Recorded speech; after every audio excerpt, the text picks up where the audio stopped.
Hello, everybody. I'm attempting it. Make sure you subscribe to Queen Gertie. I truly appreciate that she backed my channel when it first started. I'm giving a voice to an individual who I'm sure they've seen, and she has perhaps seen, struggle behind the scenes to have any of what I am saying known. Hi, everyone. I am Hollywood Royalty.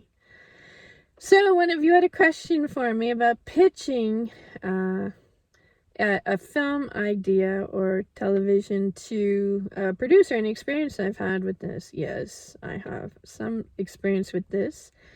Now, of course, many of you are familiar with the query letter. And this was at a time that I first started sending out my queries. It was in 2001, I want to say, something to this effect. I didn't know any of the agents. There was no information in Toronto about these people, and I tried to look it up and just to get to know their reputations or anything, and there's no feedback.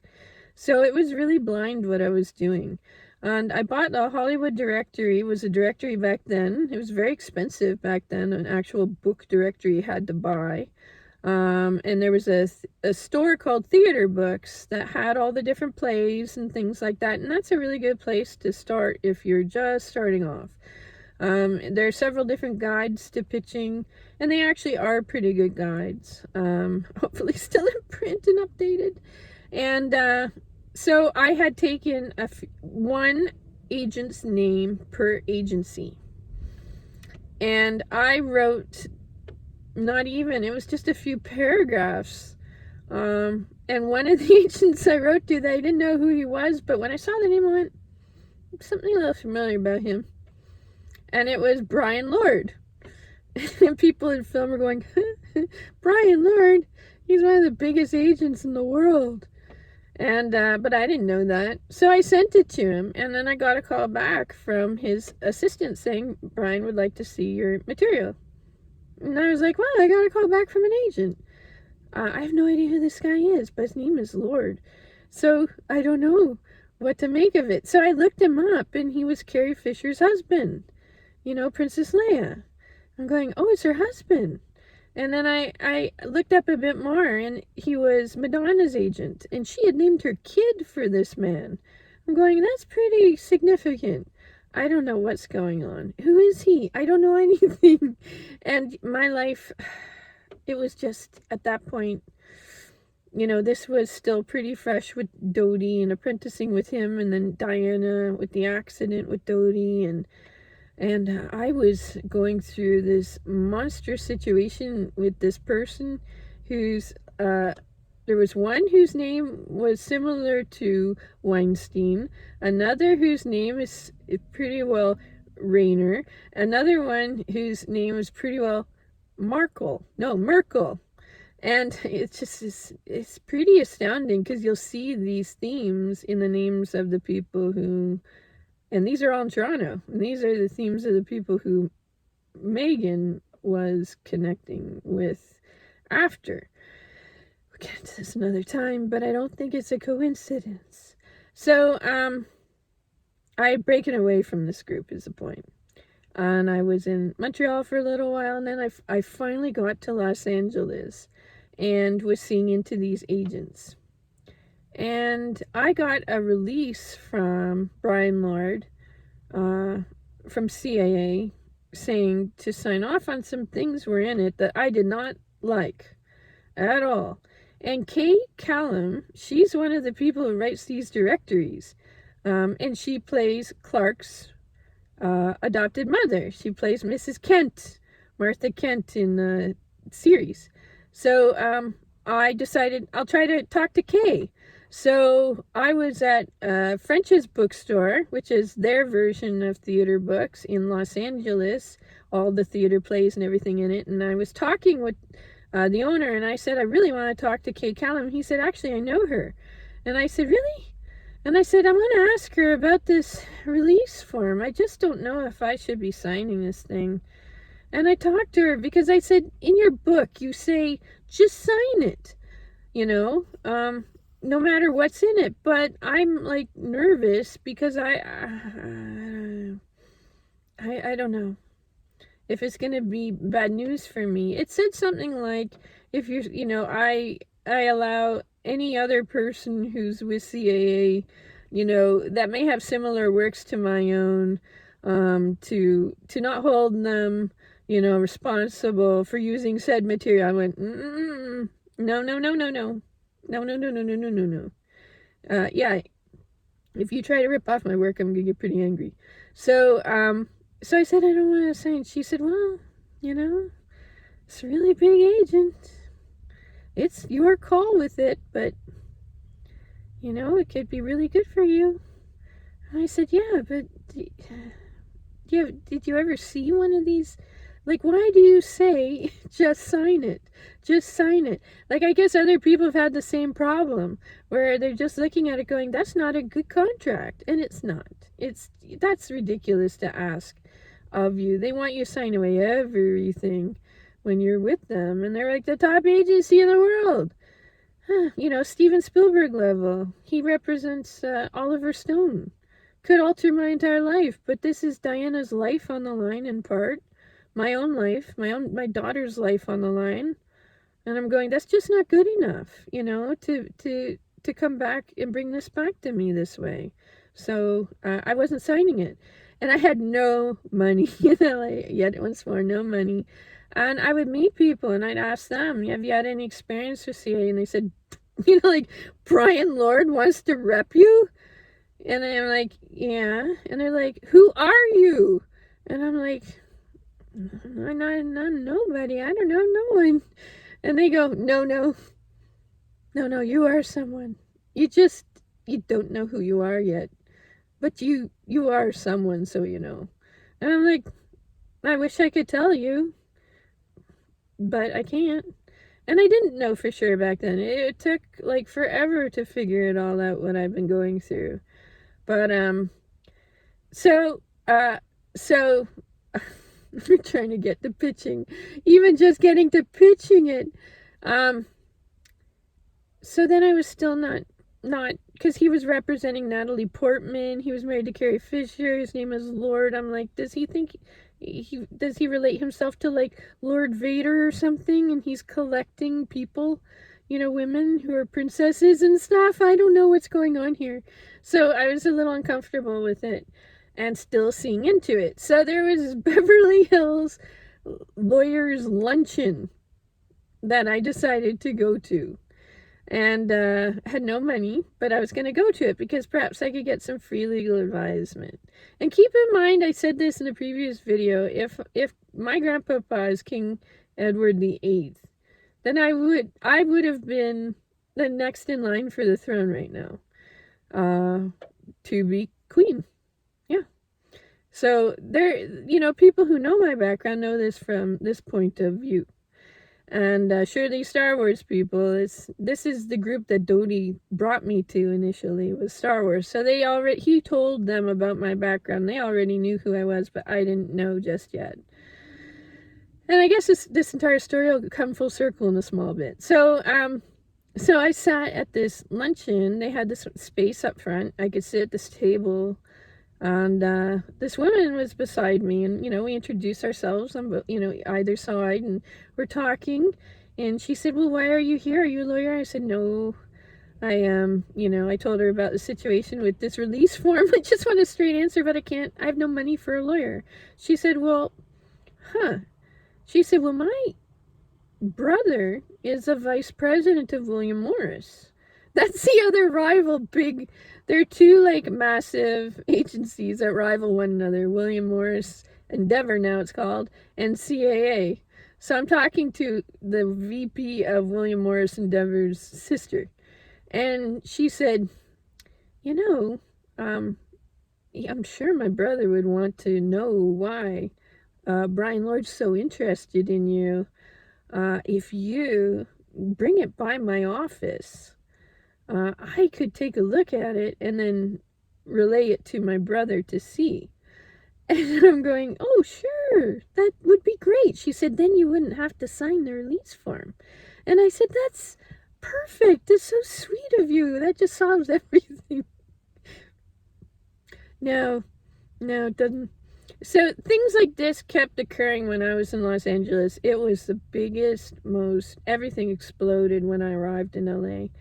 And I haven't been back since. Like, I have no idea what will happen, what these people will do if I actually ever make it back again. They saw everything, the drama that was going around me just to even make it there in the first place. It was so rough what I was doing, but I just had to, my family's life is on the line with this thing, and I just could not go on with the way things had been around me. And so another example was, I have no money for anything. I usually cut my own hair. For years, I would only cut my own hair, and so very long. And but I decided they had a special going on at this hairdresser, so I decided to go in. And we were talking, and I told her about my projects and Brian and William Morris endeavor, and they're saying, oh, Kathleen Kennedy is my client. And I said, Kathleen Kennedy? Her name's so familiar. She's like Steven Spielberg's partner that did a ton of different productions with, and she does the Star Wars movies now. Yet again, I ought to make a video just about me interacting with people from Star Wars at length. It's been over most of my life now, that this has been going on with these people. And you could see that and it's no coincidence that this kind of moved on with Markle connecting with that same group yet again. She's now with Lucas's wife, who is the head of Starbucks, and you guys ought to pay more attention to that relationship, especially in relation to the royals. And because keep in mind that Lucas's view of okay, we're not going to get into, that'll be a different video. We're not going to get into any of that right now. Okay.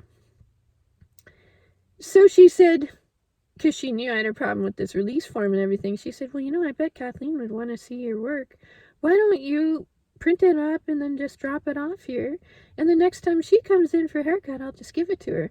And the funny thing is that I was told that this is the way it works sometimes in LA. When I was with Women in Film in Toronto, they said it's weird, but you'll find that people like hairdressers will just take your work and they'll pass it along.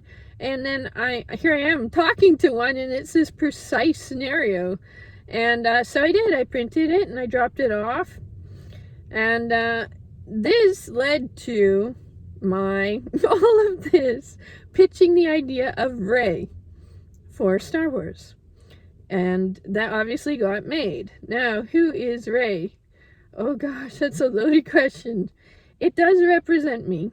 I'm being truthful. I know it sounds so strange, but I'm being absolutely truthful with you.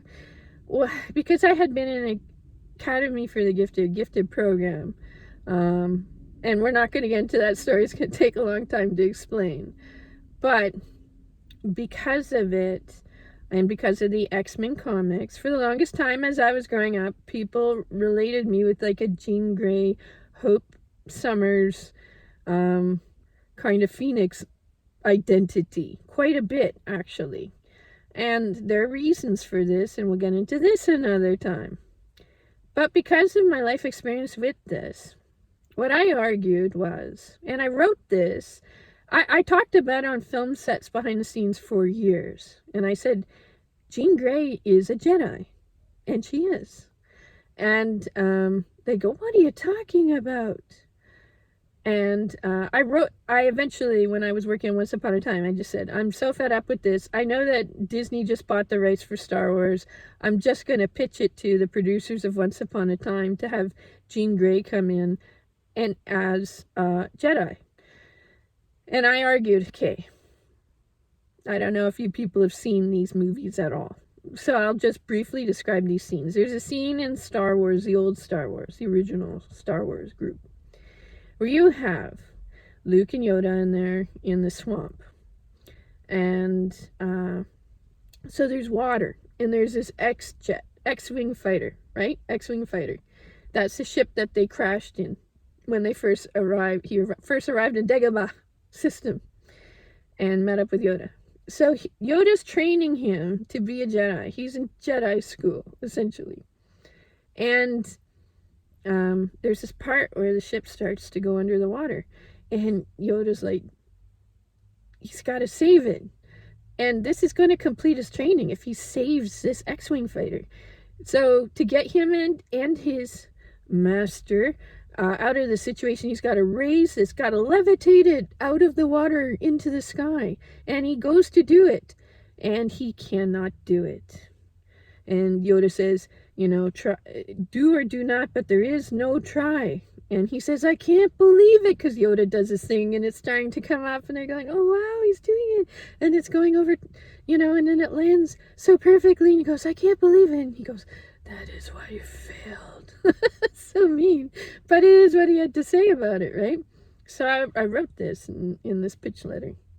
And I said, parallels, and it's no coincidence, parallels precisely the scene with Jean Grey in the X-Men movie.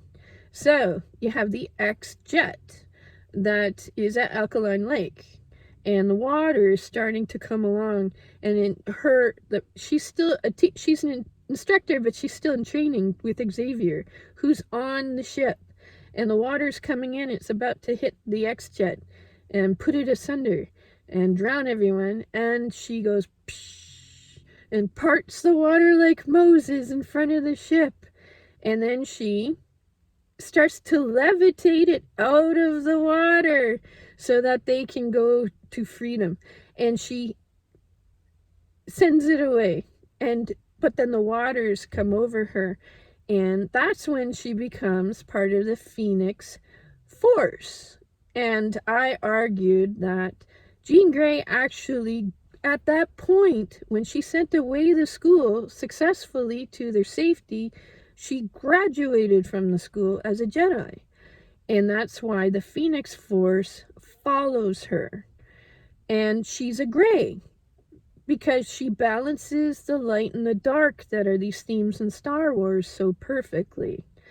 And Anakin was supposed to be the person to bring balance to the Force, but it's actually Jean Grey as a Phoenix Force who has this capacity. And I argued you have to make Grey a female Jedi who's fully trained. And there. Then I get to see it. Everything was nearly perfect in what they were doing until the end, when they hired the same writers as who wrote the ending of the evil Game of Thrones, and they wrote the ending of that trilogy for Star Wars and just ruined everything. It was just so monstrous. It's one of these things where people who watch Game of Thrones are like, it's brilliant, it's brilliant.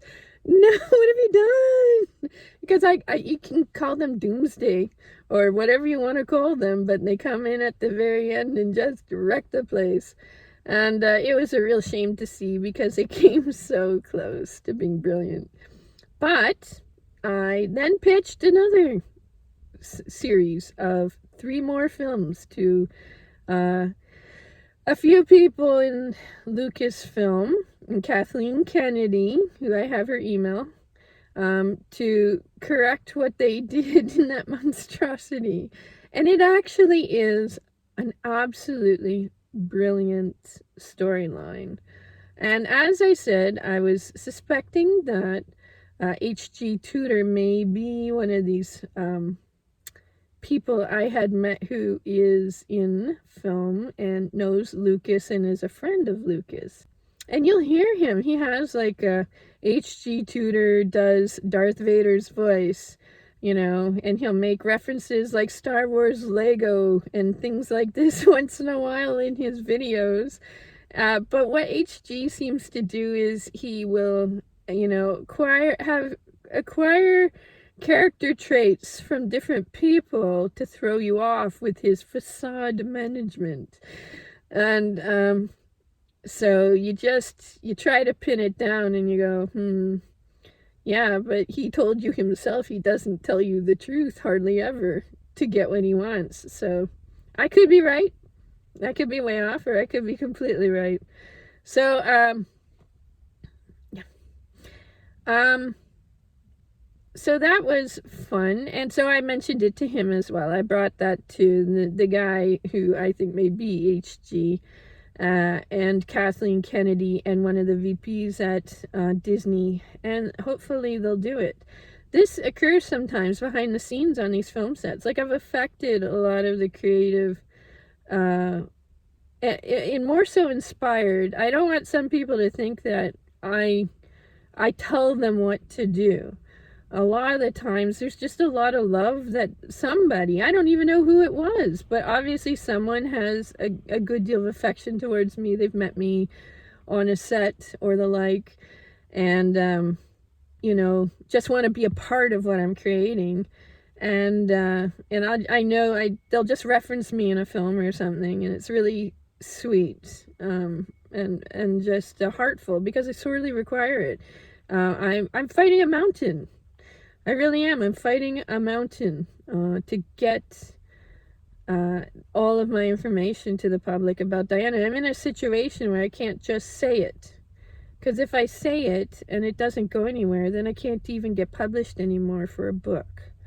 And then it's all ruined, and then Diana has no hope with anything, and my family will get completely wrecked. I can't fortify anyone, and that's not the point. So if you can help out with this channel in any way, and share, mostly share, so that I can get my subscribers up more, that'd be brilliant. If you are seeing this and you aren't a subscriber, please subscribe so that it starts to move the algorithm a bit and encourage more people to subscribe. And really, that's all I'll say to it. When it comes to pitching an idea, it gives you a sense as well that had to pitch Rey in Star Wars, that took, I don't know, the course of 10 years of effort, to properly see that through. But as well, I said I'm in a different situation as from other people, where it's just nothing like it in the situation I've been in.